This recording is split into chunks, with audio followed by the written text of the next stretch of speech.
roughing the passer, defense. He touched Patrick Mahomes, 15-yard penalty, automatic first down. Welcome into our Halloween version of Grand Slam Sports. My name is Jay Saj. Charles Foster. I think you're Batman. I'm Batman. And I'm Ricky Bobby. And Ricky Bobby.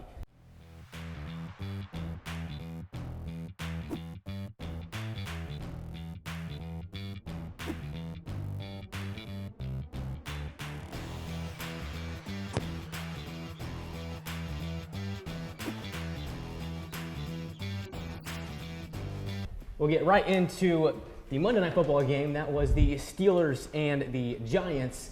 And this one was actually a decent game for what it turned out to be, guys. I mean, yeah, we're looking at a Steelers team that has just been surprising the world here. If we look at this lineup, I never thought they would be this good, and they look very good, especially defensively, bringing in that Tomlin-style defense. They look fantastic. A little bit close for comfort against a Giants team that's pretty awful, but getting the win nonetheless. I was about to say, I mean, like, they're coming close to a Giants team. Yeah. I mean, does that really, if they play like a Ravens or they play like a Bills and they play the way they play and they beat them, then I think that's really showing to me. I mean, the Giants struggled. I mean, both teams had touchdowns called back, Pickens twice, and I believe Daniel Jones had one as well. I think it was actually a really decent game of what at least I thought was going to happen, but Russell and Wilson looked good, and Justin Fields looked good. You got pocket aces, man. That's awesome. I mean, I've got to admit, I did not want Wilson to start for the Steelers. I wanted Fields, but Wilson has looked good in the 2 games he's played so far. I think he's proved why he's earned that starting job for Pittsburgh so far. I mean, yeah, I was definitely pretty 50-50 on how I felt about the Wilson starting job, but I think that now that he's come in, he's really proved himself to be a very capable starter. I mean, he's a veteran. He's done his thing. So, I mean, it's to the point now where I think he's done a very good job. He torched my Jets, and he did a pretty solid job against the Giants as well. I think he already proved it in Seattle. He can be a capable quarterback. He sort of fell off with the Broncos, obviously. Let's ride, and did not ride very far. But he's got a chance here. I think he's made Pickens a wide receiver. I mean, yeah, absolutely. I definitely think Pickens was great, but with Pickett, you know, he wasn't able to flash, but that deep ball ability that Russell Wilson has, being able to throw it to Pickens, it's nice. I have before we go on, I have a stat. I think the last 2 games, I think every time Russell Wilson went over 20 yards passing attempt-wise, it was always to Pickens. Fun fact. And then the Halloween game last night, guys, the Jets getting some vengeance. Uh-oh. Vengeance. I turned Batman on. That's not good. The Jets, they got the win over the Houston Texans. Finally. A surprising one as they defeat the 6-2 Texans. And Aaron Rodgers, a good second half. The first half, not too hot for the Jets, but they looked good. Devontae Adams came back, scored his first touchdown as the Jets, and they finally get a win. I used to pray for times like this, man. We won a game. We actually looked okay in the second half. I mean, it's Malachi Corley. I almost flew to New York. It was a rough play after that dropped little fumble in the end zone. It was a rough play. But the Jets, they looked a lot better. And, I mean, if you really think about it, without that mistake, this was a blowout against a hurt Texans team, but a very capable Texans team. Coming off a Patriots loss, this was a much-needed game for the Jets. I definitely agree. I think the Jets really needed this. I had Jets money line in all my parlays this weekend for that reason. I think Houston has offense looks completely different without that deep threat of Nico and Stephon Diggs. I think it's a completely different offense. It's kind of a little easier to plan for. I mean, Joe Mixon put 106 yards on the ground for you. I think that's sort of your next emphasis on what the Jets need to do. But, I mean, Houston put up a fight. I know the Jets really needed this win, and Aaron Rodgers showing that flash that he had the second half. I was kind of concerned with you the first half, not going to lie. And, I mean, you look at Houston, and it was a bad day for Stroud. Obviously, no weapons, no Collins, no Stephon Diggs, but the offensive line is injury-riddled, and he is getting sacked. He got sacked 8 times last night. 8 times. Stroud has no time in the pocket. He can't do anything. Did you think Charles is mad about getting No, I'm just saying. I'm just saying, in a Texans perspective, it's not a good look. Yeah, I definitely was. You know, I actually felt bad for Stroud. Like, he was getting murdered in the backfield. I mean, Quinnen Williams was having his way. Even there was a time where Javon Kinlaw was having his way. The Jets' defense looked a lot better in the pass rushing game. Mm-hmm. And then moving on to the Browns, they got the win over the Ravens. Famous Jameis gets it done again. This guy is so underrated. I like this guy his entire career. I don't know why he was the 3rd string quarterback for a struggling Browns team. finally gets the opportunity to start, and he beats the Ravens.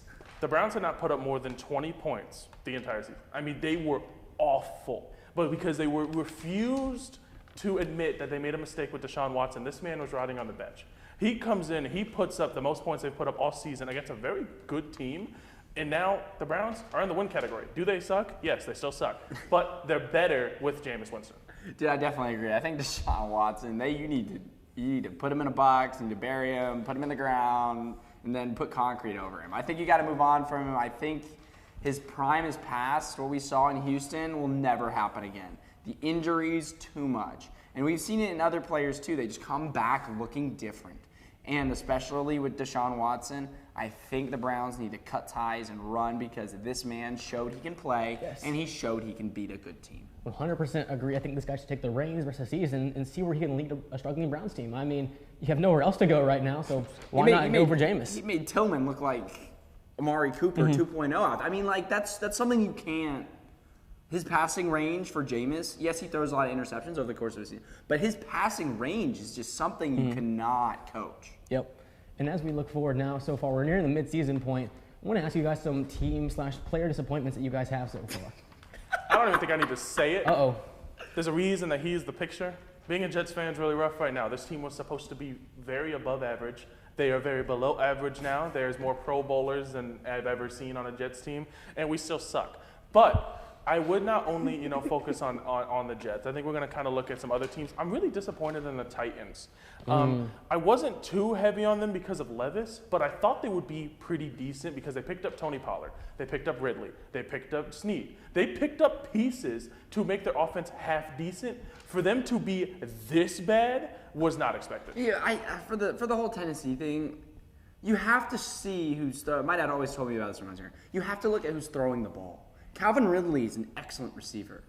But if you have a Will Levis or a Mac Jones throwing him the ball, he's just going to get frustrated. And guess what's happening? He's not getting the ball. He's not getting the targets. He's not getting the receptions. Tony Pollard was, to be honest, for me, was an okay running back. He had his good games. He had his bad games, let's be honest. I don't see him as the 100% replacement for Derrick Henry. I think if the Titans kept Derrick Henry, I think they'd be in a completely different spot. My team is the Bengals. I mean, obviously, any season right now, after the Super Bowl, they had the aspirations to make it back to that game. And this season has just been nothing short of disappointment so far. They've had games that they should have won, like the Patriots game, like the Ravens game that they just choked. I mean, one was because the holder couldn't hold a football, and the kick was no good because of that in the Ravens overtime game. But the Bengals just have not gotten it down. I mean, you have Joe Burrow, you have the weapons on offense. The O-line is wishy-washy, and the defense can be as well. But they should be a contender with that roster, but they're not. I don't really know what happened with the Bengals. I mean, roster-wise, we're looking at it. This is a pretty solid roster. I will tell you what's wrong with the Bengals. It's that they invest in their offense and not in their defense. Can you name someone right now besides Hubbard on the D-line? Can you name someone on their defense? That is okay. Is he Pro Bowl level? Is he? Yeah, he can be. Okay, so that's 2 out of 11. Can you name anybody else? My problem with the Bengals. Logan Wilson. Well, Cam Taylor-Britt. My problem with the Bengals is that they invest in their offensive players and pray to God their defense does something.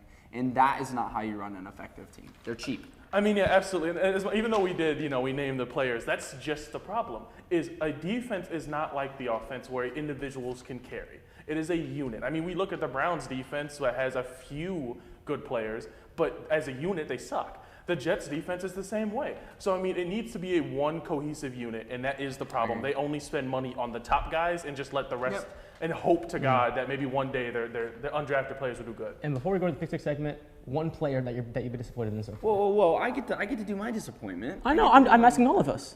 The player that I'm the player. Yes. Come on. Okay. First off, I'm disappointed in the Patriots wide receiving core. Holy crud! They cannot catch a ball to save their life. It hits you in the hands, and that'll feed into my player disappointments. Jalen Polk for me has been a real big disappointment. Drops, and drops. Round 2, I guess he was wide receiver 2 in Washington. I get that, but he should have more receptions than what he has now. And I think that sort of combines my team and player, is that New England Patriots just catch the ball. Thank you. You have one? No, honestly, other than Aaron Rodgers, not really. I think that most of the NFL, I can't come to mind on one yet. I'm going to go with Adonai Mitchell for the Colts. I mean, he's a rookie receiver out of Texas. Supposed to be pretty good. He's had a number of drops. He's kind of T-Rex arming the ball right now. He just needs to kind of figure it out for the Colts so far. But we'll go into the pick six segment, beginning with the Broncos and Ravens. Charles, let's get it started. I got the Ravens coming out of this one. Rough last week. Still better team than the Broncos. I think they're going to have some struggles with this defense, but they're going to look good. Give me the Ravens. I got the Ravens too. Deontay Johnson's going to have an impact coming right off the rip. I'm going to make it a clean sweep, 3-0 for the Ravens as we head into the Cowboys and Falcons. Charles, let's go. Give me this great Falcons team. I really like this team. Kirk Chains comes out on top against the Cowboys. Sam? You said okay in a certain way, so I'm guessing he's going to go a direction that Charles and I aren't going to go. I'm going to go the Falcons. I think they look good, and I think the Cowgirls are going to lose. The Cowboys are bound to bounce back at some point from these disappointing losses. Give me the Cowboys in this one. The Falcons have been up and down. Shut up, Batman. As we go into an AFC East matchup, the Finns have Tua back finally. They lost to the Cardinals last week. Squish the fish. The Bills. In this one, Sam, what do you got? Squish the fish. I'm going Bills here. Squish the fish. I agree with squish the fish. Give me the Bills here. I will also squish the fish. Give me the Buffalo Bills in this one. And then we go to a big NFC North matchup, Lions and Packers. All good to start it here. This one's obvious to me. This is the best team in the NFC, the Detroit Lions. Best team in the NFL. Give me the Lions. All right, and then the Bears and the Cardinals. An interesting one here between two teams that are in that wild card area of the NFC. Charles, who you got? I'm going to go with the Bears here. I think the Bears are going to come out. My director back there said bear down. I got one word to scare all Bears fans. Hail Mary. Jaden Daniels. Boo! Yeah. I think I got him. Tyreek Stevenson. Oh, dude, that was pretty funny. But for me, I got the Cards here. I think Kyler Murray looked really good last week, and I think Marvin Harrison Jr., if he's in his groove, paired with Trey McBride, that's a scary combo if we're talking about scary things. I'm also going to go the Cardinals in this one. As we head into our last one, Sunday Night Football, Joe Flacco and the Colts will head to Minnesota. This one's certainly an interesting one. Sam, who you got? Oh, I'm going Vikings. Vikings, I think, are going to come out. Sam Darnold. I think the Colts are sort of in disarray organization-wise. I think the coaching is just not there. I think they're just grasping at straws. Skull, give me the Vikings. I got the Vikings coming out on this one. I got to be a homer. I was going to say, you got to go Colts. It's Joe Flacco season. Give me the Indianapolis Colts on Sunday Night Football to avenge that 33-point loss they had. That 33-point lead they lost against the Vikings years ago. That still is angering me to this day. I'm sorry. We'll head into our last segment of this football segment, the rookie reports. Woo. And we will begin with Charles's rookie. Donovan Clingan is my rookie this week. He's not been necessarily amazing, but I mean, he's on a team with three pretty solid centers, a very big, heavy team. He's done a very solid job of making a name for himself, averaging close to 2 blocks a game. He's doing pretty much what was expected of him out of college, 2-time national champ.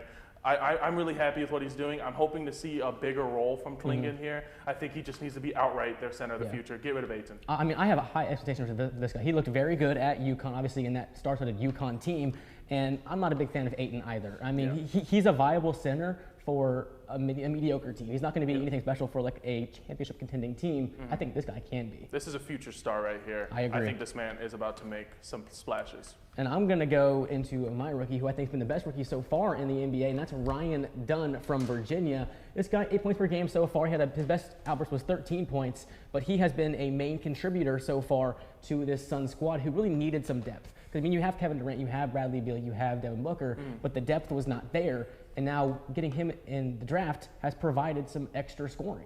I love this man. I mean, we were talking about it during the draft cast last year.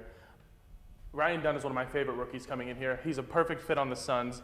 And he's my NBA human form of a gnat. I mean, he's very annoying to play against. He's hands-on at all times. He's a very good defender, very good on the perimeter. He also brings scoring. I think that he does a fantastic job, and he's a great fit for a team that has zero depth. Exactly. So I think he's going to be a fantastic fit here in Phoenix. And the Suns have looked decent so far. I mean, KD's doing pretty good. Bradley Beal's trying to get back in that rhythm of his Washington days. Suns could be a threat in the West, but we'll see how things work out as we go down the NBA season. Sam, you want to end this off? Well, okay, so we're going to take the ball. We're going to put it on the ground because I got a soccer player. Shocker. I got Jamal Musiala from Bayern Munich. He's 21. Technically, he's still young. He's one of my favorite players to watch. the way his playing style is, the way he moves the ball. I mean, very technical. I mean, he's been in the Bundesliga for 2 years now. He came up from the academies and stuff like that already this season. A handful of goals, especially creating chances. 1v5 situation multiple times. Yeah. No problem. And he's part of that kind of center mid youth movement in the European soccer world. I mean, you see those Barca midfielders. You see now Musiala as well.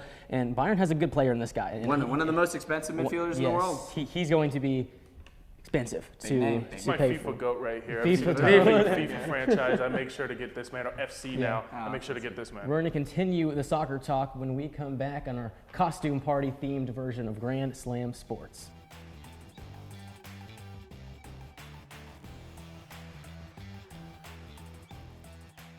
Staying with the soccer talk, the Balon d'Or officially got unveiled just a few days ago, and as a Man City fan, it's made me pretty happy.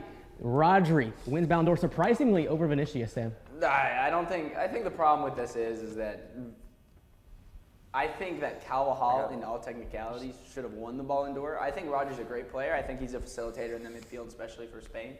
I'm happy that didn't go to an attacker this year. I think that over the past couple of years, we've sort of been treated by Ronaldo, Messi. That's something rare. That's something we'll never see again. And I think now that other people are winning it, we're like, oh, it's boring, this is not, and they're not really taking a look into what Rodri does. But I like seeing, midfielders, defenders win it, not just the goal scorers of the world. Because, you know how important Rodri is to Man City. This guy and Spain. Without Rodri, City's a whole different team. This guy is the main facilitator in both offense and defense in that CDM spot. It's the deep-lying playmaker ability of Rodri. He's able to play on the half turn. He's able to play on the pivot. And he has a wide range of passes, too.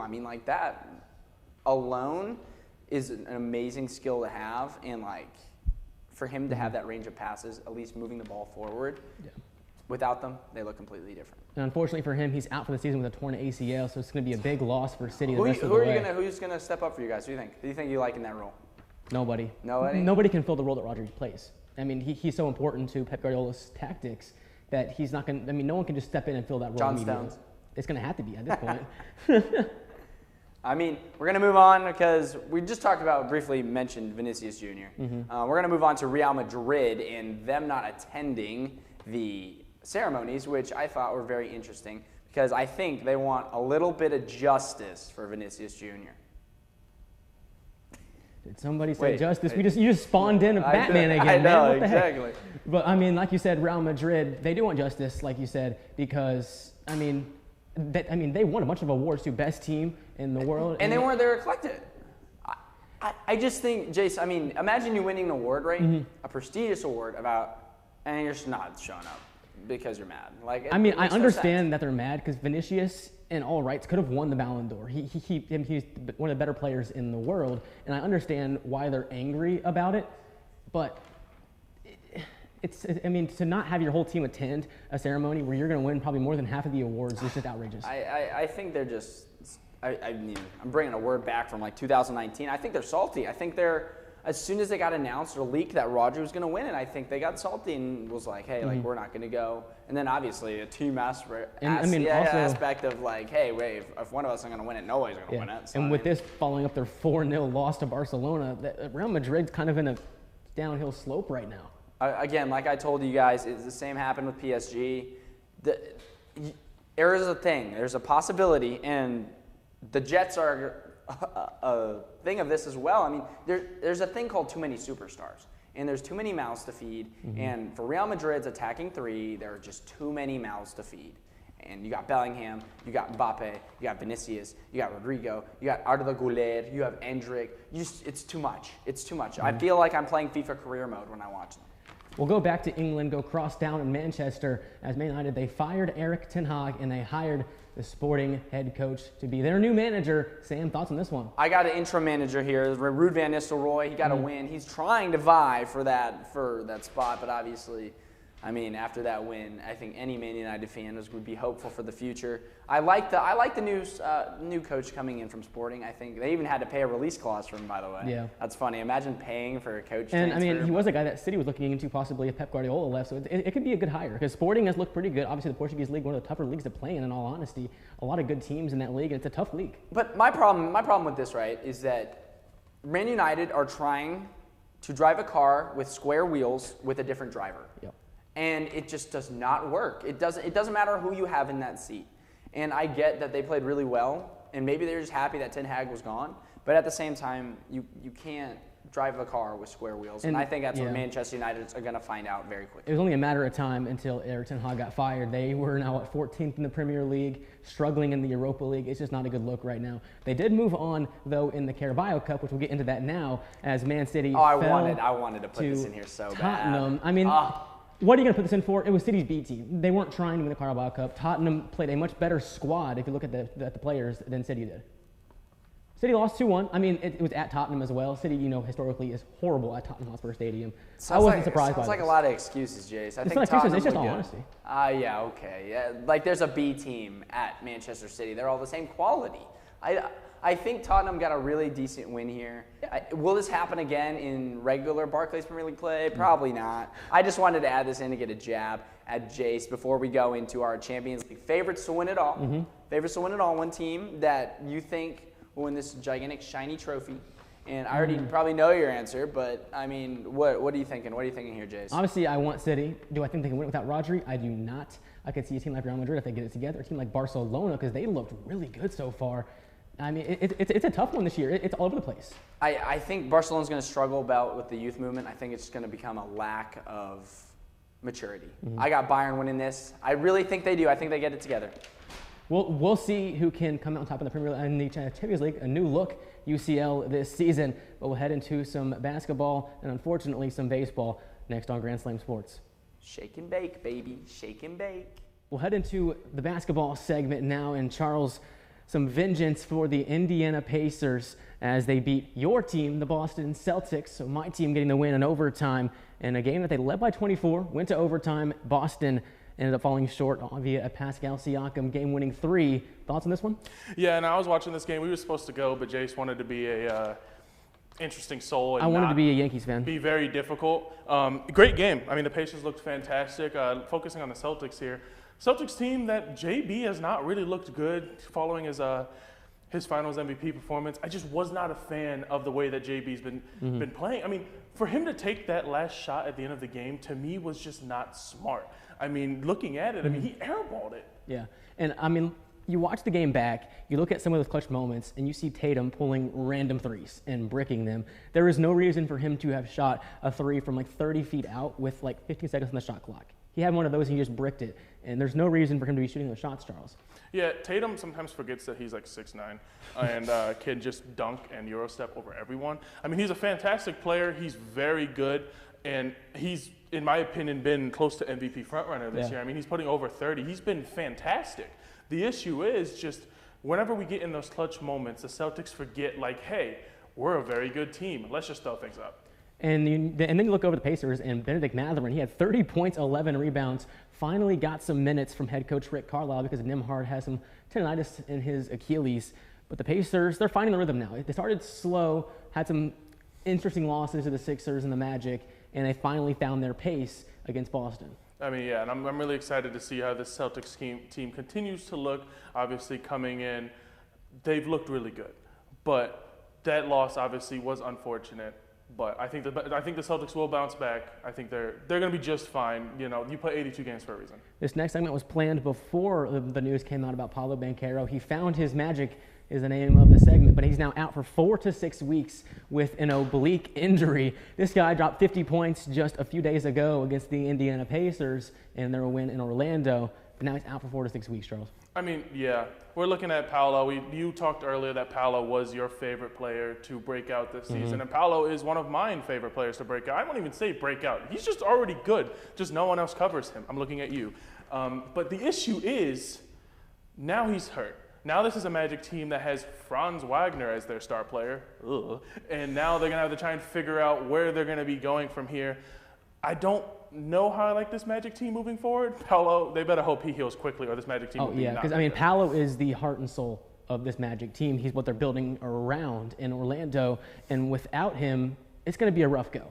I mean, obviously they're a really good defensive team. The offensive production, though, a lot of it comes from him, and it's going to be tough to do anything offensively without their main scorer. And I mean, we'll look at it. If you look at the way that he plays, if you watch Paolo film, I know not a lot of people don't watch Magic games, but if you sit there and actually watch the way that Paolo Banchero plays, he is the closest thing, in my opinion, to LeBron that we've had since LeBron. I mean, he plays with aggressiveness. He has the shot. He has the defense. He is a superstar in the making. Orlando found themselves their guy, and I think he is going to be fantastic once he can stay healthy and once the Magic kind of figure things out.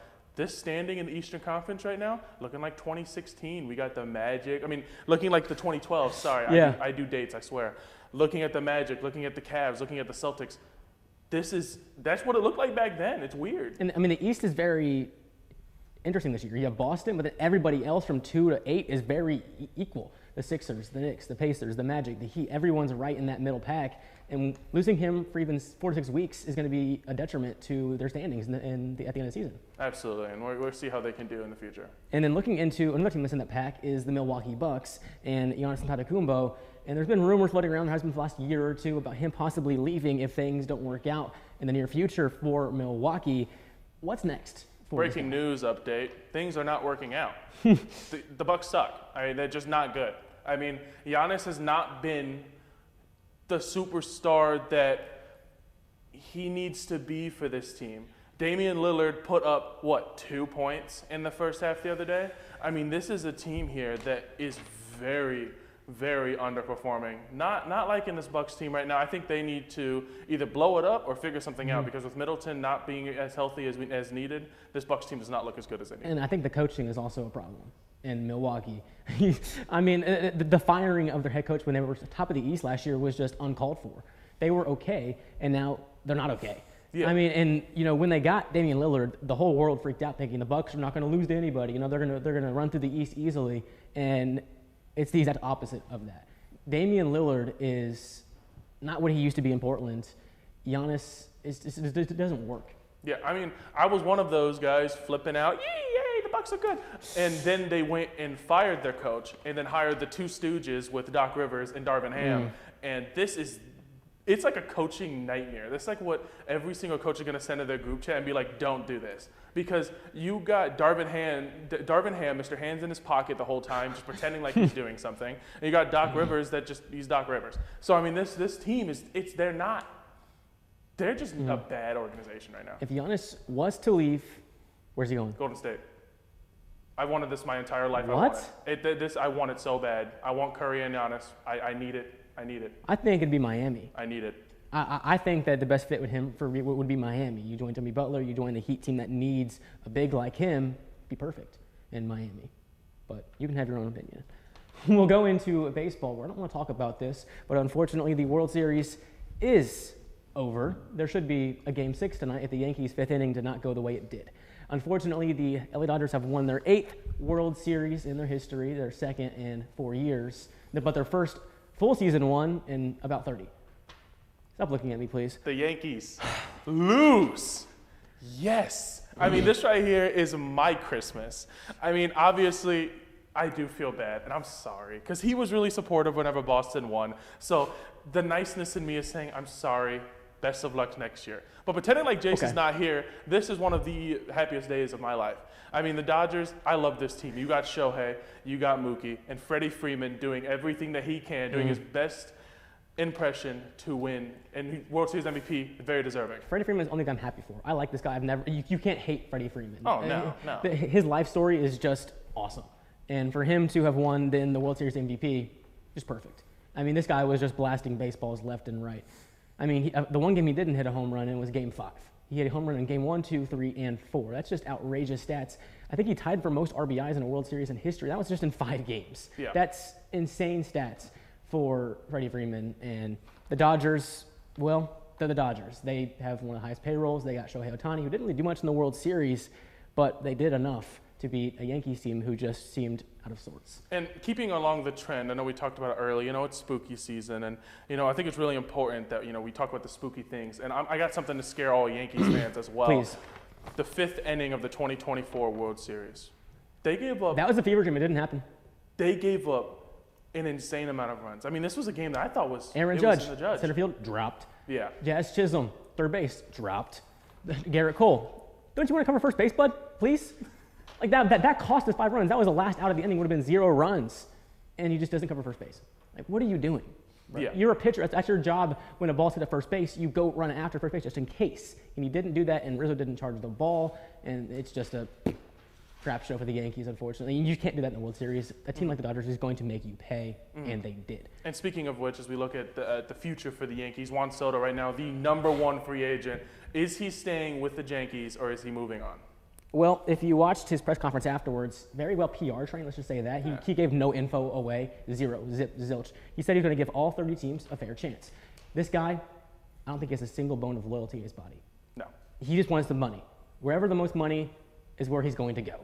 And it's going to be probably one of the Yankees, the Mets, or the Dodgers. That's what it seems like. That's what it is, the probabilities. The Dodgers won't get him, but I do think that the front runners right now outside of the Yankees are the Mets and the Giants because they have so many money because they're in the Bay The Giants Area. can never get the big guy. I feel like. So I don't see it happening. It'll be he's going to great. be in New York. He's going to be in that subway area. Yeah. It's just a matter of if he wants to stay with the Yankees, which I don't know if they want to pay him that much money. Yeah. Because the Yankees have said that they're kind of being careful with the money now, which why? You're the Yankees. Just go pay him, bro. Please. This guy is very important to possibly getting back to the World Series next year. And as we look at the last 40 or so seconds of our show, the Blue Jays, obviously, Your team, they sucked this year. They were not good. They were not good. Very disappointing. They blew it up at the trade deadline. But looking into what we need to bring in this next season, I definitely think we're going to need to bring in some more bats. Every single person that hit the ball somewhat decent got traded at the deadline. So now we got a bunch of like 20-year-olds on That's our team. fine. You can say bad. The AL East will be just fine. So, well, hopefully I want us to focus on definitely bringing in some pitching, bringing in everything. I think the Blue Jays are definitely going to be really fun. I think we're both going to have a lot of fun covering baseball later on in the year. Last time we get to cover it until a very long time. So It's basketball season on Grand Slam Sports, our Halloween version. That concludes this one.